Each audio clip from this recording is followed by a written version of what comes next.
Hello, मैंने 3 phase induction motor के बारे में बता रहा था। तो क्या कौन कौन सा टॉपिक हुआ था इसका? Banking, rotating magnetic field, construction, फिर टॉर्क स्पीड कैरेक्टरिस्टिक्स।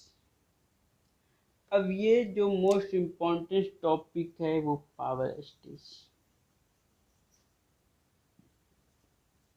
ये बहुत अच्छे से समझना, इससे न्यूमेरिकल क्वेश्चन आएगा, ये 14 मार्क्स का। ठीक है, मतलब पावर का ट्रांसफर कैसे होता है। पहले तुम लोग को ये पता होगा कि इंडक्शन मोटर में ये क्या होता है। ये तुम्हारा स्टेटर है और ये तुम्हारा रोटर है। स्टेटर पर 3 फेज क्या देते हैं? सप्लाई देते हैं। बस। तो क्या होता है, ये तुम्हारा क्या हो गया, यहाँ से हम स्टेटर का इनपुट दे रहे हैं। अब जब तुम स्टेटर में इनपुट दोगे तो फिर कुछ लॉस होगा ना, स्टेटर लॉस। वो लॉस कौन कौन सा होगा? स्टेटर का कोर लॉस होगा और स्टेटर में कॉपर लॉस होगा। यही 2 चीज होगा ना, कॉपर लॉस जो बाइंडिंग में जो लॉस होगा। अब ये जो पावर कहाँ पर आएगा? स्टेटर से आउटपुट जाएगा और रोटर का इनपुट में जाएगा। ठीक है, अब ये जो स्टेटर है, स्टेटर से आउटपुट के बाद रोटर में इनपुट में गया। अब इस रोटर में भी तो कुछ लॉस होगा, रोटर कॉपर लॉस। इसमें रोटर कोर लॉस भी होगा, लेकिन रोटर कोर लॉस निग्जिबल हमेशा जनरली लिया जाता है। अगर क्वेश्चन में दे दिया तो लेना है, नहीं देगा लिख देते हैं रोटर कोर लॉस। ऐसे जनरली रोटर का जो कोर लॉस होता है वो 0 लिया जाता है। ये तुम्हारा रोटर लॉस। ठीक है, अब इसके बाद क्या तुम्हारा आएगा? मोटर है, इससे क्या होता है? शाफ्ट कनेक्टेड होता है।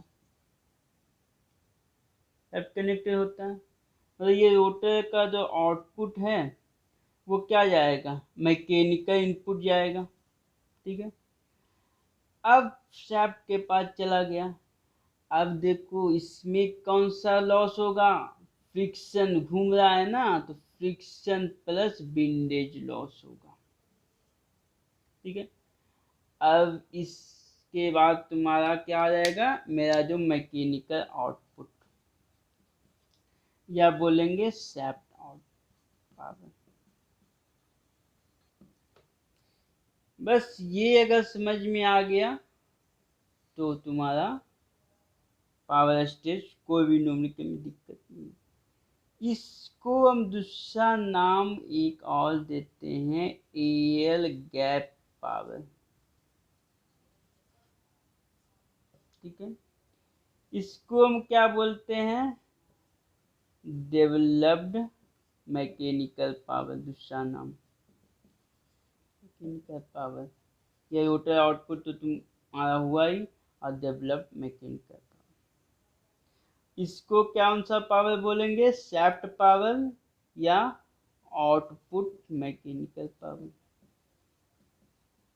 मैकेनिकल, बस इसमें बस इसी का खेल है। ये टर्म का एल के पावर किसको बोलते हैं? रोटर इनपुट कहाँ पर होगा, रोटर आउटपुट कहाँ पर होगा, डेवलप्ड मैकेनिकल पावर किसको बोलते हैं? बस इसी का खेल है इसमें। अब क्या होता है देखो, दो तुम ये ट्रांसफॉर्मर पढ़े होगे, तो ट्रांसफॉर्मर के केस में जो नो लोड लॉस होता है वो बहुत कम होता है। और नो लोड कंडीशन पर हम क्या लेते हैं? कॉपर लॉस नहीं लेते हैं। कॉपर लॉस उसके केस में, ट्रांसफॉर्मर के केस में बताया कि नहीं लेते। बस क्यों नहीं लेते हैं? क्योंकि दो ट्रांसफार्मर के केस में 4 to 5% मात्र नो लोड करंट होता है, बट इंडक्शन मशीन में क्या होता है, तो नो लोड करंट होता है 30 to 40% ऑफ आई नोट होता है। फुल लोड करंट का 30 to 40% होता है। और तुमको अब पता ही चला, अगर 30 से 40% अब नो लोड करंट होगा तो एक कॉपर लॉट भी एक ह्यूज अमाउंट में आएगा ना। तो इस कारण इसमें नो लोड कॉपर लॉस को निगलेक्ट नहीं कर सकते हैं। ठीक है, तो क्या बोलता है, stator copper losses are consider in induction motor even at no load because no load current in induction motor is around 30 to 40% of full load current, unlike a transformer where no load current is only a fraction of full load 2 to 3% या 4 to 5% आती। अब क्या बोलते हैं, ठीक है, ये तुम स्टेटर इनपुट का बात किया जाएगा तो कितना लिखेंगे, stator input, stator output plus stator core plus stator copper, है ना, तीनों को मिला दोगे तो स्टेटर इनपुट आ जाएगा। अब यहाँ पर आते हैं, rotor core loss are neglected in induction motor because rotor induced EMF and its frequency, क्योंकि रोटर का इंड्यूस्ड ईएमएफ तो तुम अभी जब तुम पढ़ोगे तो फ्रीक्वेंसी का वैल्यू मात्र कितना होता है, 1 to 4 हर्ट्ज का वैल्यू आता है। क्योंकि ऐसे देखो, तो स्लिप का वैल्यू 0.03 के लगभग आएगा, तो एफ आर क्या होगा 0.03। जो सप्लाई फ्रीक्वेंसी कितना इंडिया में है 50 है, तो कितना आ गया 1.5। इसी का जो कोर लॉस होता है वो फ्रीक्वेंसी पर डिपेंड करता है ना, और इस पर इसमें तुम पढ़े होगे ट्रांसफार्मर केस में वोल्टेज पर डिपेंड करता है, फ्रीक्वेंसी पर डिपेंड करता है नो लोड लॉस। इसी कारण क्या होता है, इसमें नेग्लेक्ट कर देते हैं, इसी कारण अवेलेस अंडर रनिंग कंडीशन। इसी अब इसमें क्या बोलेंगे, रोटर इनपुट का वैल्यू कितना बोलेंगे, रोटर का आउटपुट कितना हुआ है पर रोटर का कॉपर लॉस कितना हुआ है। ठीक है, अब तीसरा में आते हैं, whatever mechanical power is developed, a part of it loss is supplying friction and windage loss, and rest of power is available at the shaft to double the load। उसमें भी बताए थे कि कितना डेवलप्ड हुआ है, उसमें कुछ क्या होगा, फ्रिक्शन और विंडेज लॉस। तो मैकेनिकल इनपुट की बात किया जाएगा तो इसको बोल देंगे mechanical output plus mechanical losses. ठीक है, बस ये समझ में आ गया तो फिर कोई दिक्कत नहीं है आगे समझने में। अब हम क्या लेते हैं, यहाँ पर जैसे बताते हैं,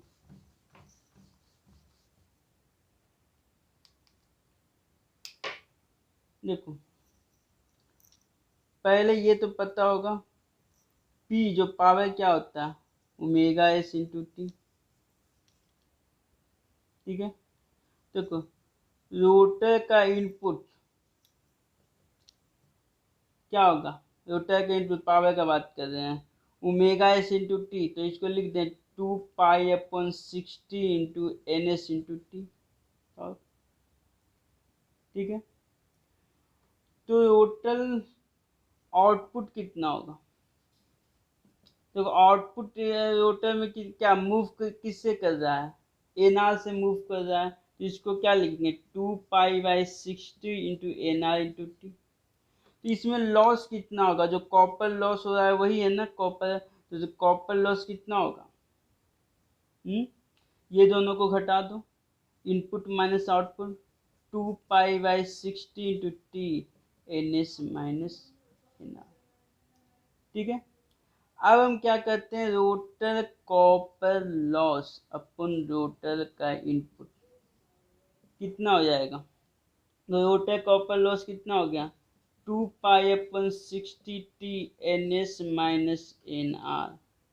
अपन रोटर का इनपुट कितना था, 2 पाई/60 NS/T। ठीक है, तो तुम्हारा क्या हो गया, रोटर कॉपर लॉस अपन रोटर इनपुट क्या हो गया, ये वाला टर्म कट गया, ये टर्म कट गया, तो NS-NR/NS, इसी को बोलते थे ना स्लिप। तो एक most important formula rotor copper loss जो होता है स्लिप टाइम्स ऑफ रोटर, ये ऑलवेज रिमेम्बर। ठीक है, अब हम आगे चलते हैं।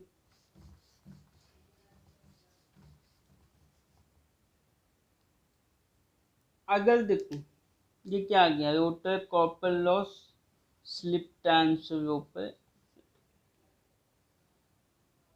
और रोटर आउटपुट कितना आ गया, input minus copper loss. Input क्या था, R input minus slip times rotor input, क्या हो जाएगा, आर इनपुट इंटू 1 - S, ये होगा ना रोटर का आउटपुट। ठीक है, अगर इसके टर्म में आउटपुट के टर्म में लिखना है तो ये दोनों को देखो डिवाइड कर, रोटर कॉपर लॉस अपन रोटर आउटपुट बराबर क्या हो जाएगा, देखो आर इनपुट कट गया तो कितना बचेगा, S/, मतलब रोटर कॉपर लॉस जो हो जाएगा S/1 - S इंटू रोटर। एक तुम्हारा दूसरा, एक तुम्हारा और एक चीज बताए थे, रोटर इनपुट जो बताए थे, इसी को AL गैप पावर कहते हैं, PG भी बोलते हैं।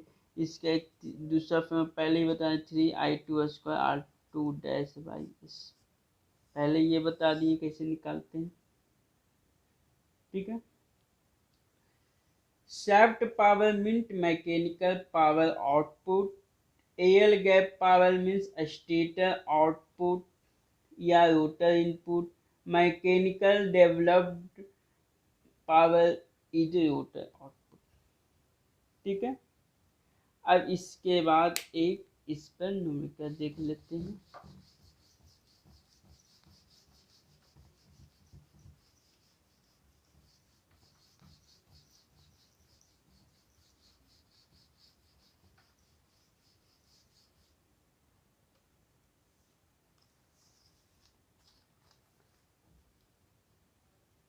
देखो ये क्वेश्चन को अच्छे से पढ़ना,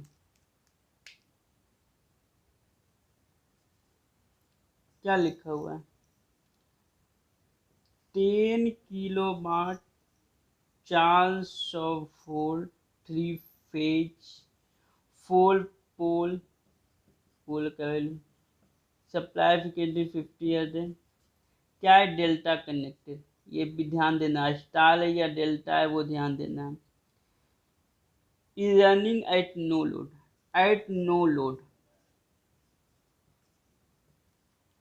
बीटे लाइन करंट कितना ले रहा है, 8 एम्पियर ले रहा है, एंड इनपुट पावर कितना है, पावर इनपुट तुम्हारा है 660 वाट। ठीक है, एट फुल लोड, दूसरा क्या बोल रहा है, at full load, line current कितना है 18 एम्पियर, एंड पावर इनपुट कितना है, पावर इनपुट तुम्हारा 11.2 किलोवाट। फिर क्या हुआ, स्टेटर इफेक्टिव रेजिस्टेंस पर फेज कितना दिया हुआ है, R1 ले लेते हैं। ठीक है, इसको स्टेटर इफेक्टिव रेजिस्टेंस 1.2 ओम। पहले ट्रांसफार्मर में पढ़े होंगे कि टोटल रेजिस्टेंस को वन साइडेड ट्रांसफॉर्म कर देते हैं ना, वही चीज दिया हुआ है 1.2। And friction and windage loss क्या दिया हुआ है, फ्रिक्शन एंड विंडेज लॉस कितना दिया हुआ है, 420 watt. Neglect rotor ohmic loss at no load, मतलब नो लोड पर रोटर का ओमिक लॉस नहीं होगा। तो क्या कैलकुलेट करनी बोल रहा है? पहला स्टेटर कोल लॉस, स्टेटर कोल लॉस पहले हम इसको कैलकुलेट करते हैं, उसके बाद क्या क्या बोल रहा है उसके बाद देखते हैं। ठीक है, स्टेटर कोल देखो, नो लोड पर तुम्हारा कितना पावर इनपुट 660 वाट है, तो नो लोड पर कोई कनेक्टेड नहीं है। मीन जो लॉस हो रहा है, एक तो नो लोड लॉस होगा और दूसरा कौन सा लॉस होगा बताएं थे ना, कॉपर लॉस स्टेटर में। तो स्टेटर और रोटर का कॉपर लॉस तो निगलेक्ट किए हुए हैं। मतलब बोल दें स्टेटर को लॉस कितना हो जाएगा, पावर इनपुट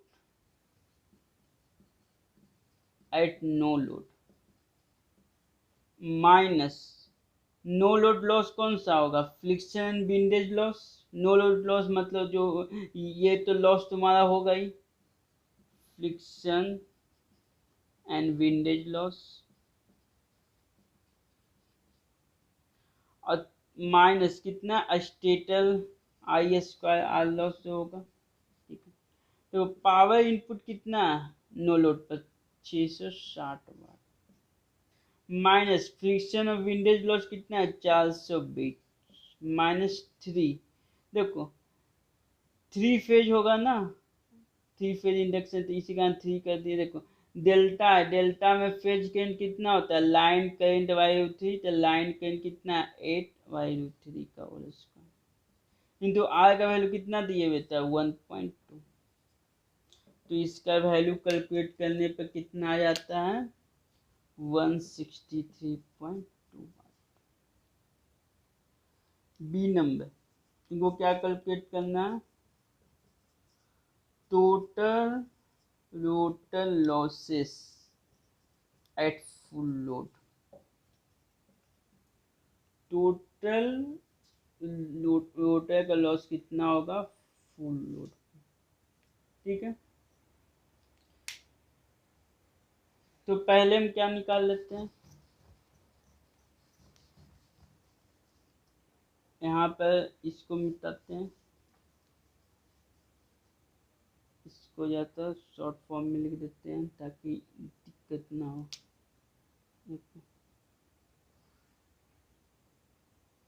ये हुआ, यहाँ पर लाइन करंट क्या था फुल लोड पर, फुल लोड पर तो लाइन करंट का वैल्यू कितना दिया हुआ है 18 एम्पियर दिया हुआ है, पावर इनपुट जो तुम्हारा दिया हुआ है 11.2 किलो वाट दिया हुआ है, आर डैश का वैल्यू 1.2 ओम दिया हुआ है, फ्रिक्शन एंड विंडेज लॉस 420 वाट दिया हुआ है। ठीक है,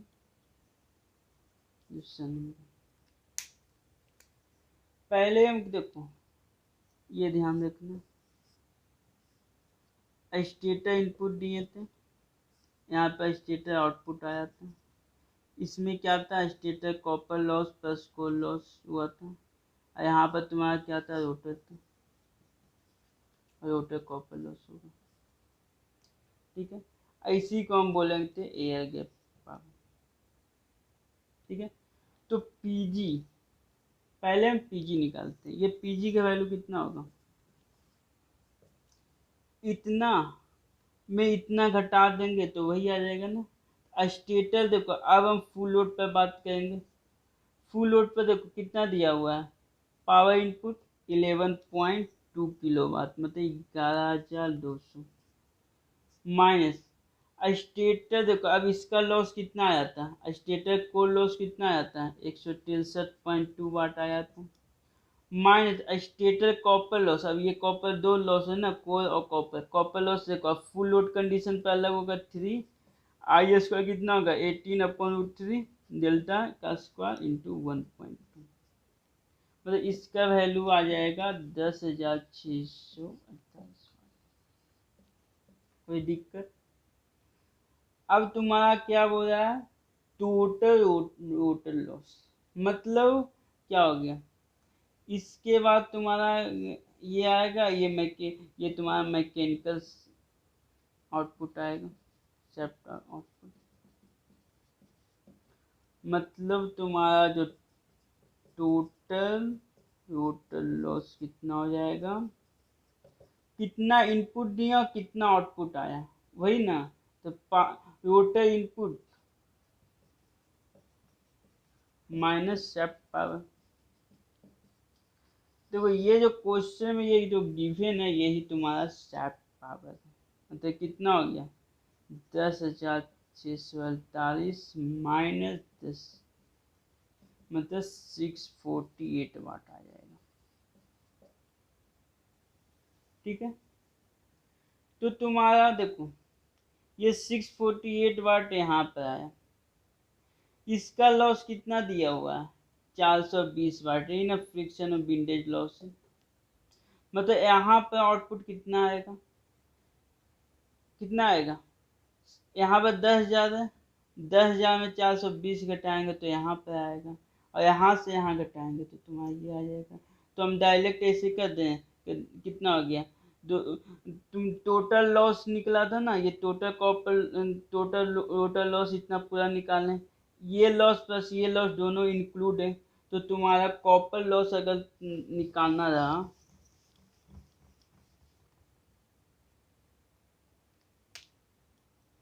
टोटल ओमिक लॉस कितना हो जाएगा 648 टोटल था, अब मैं 420 घटा देंगे तो तुम्हारा क्या आ जाएगा 228। ठीक है, चलो तीसरा तो क्वेश्चन इसमें क्या पूछ रहा है, इसमें बताते हैं।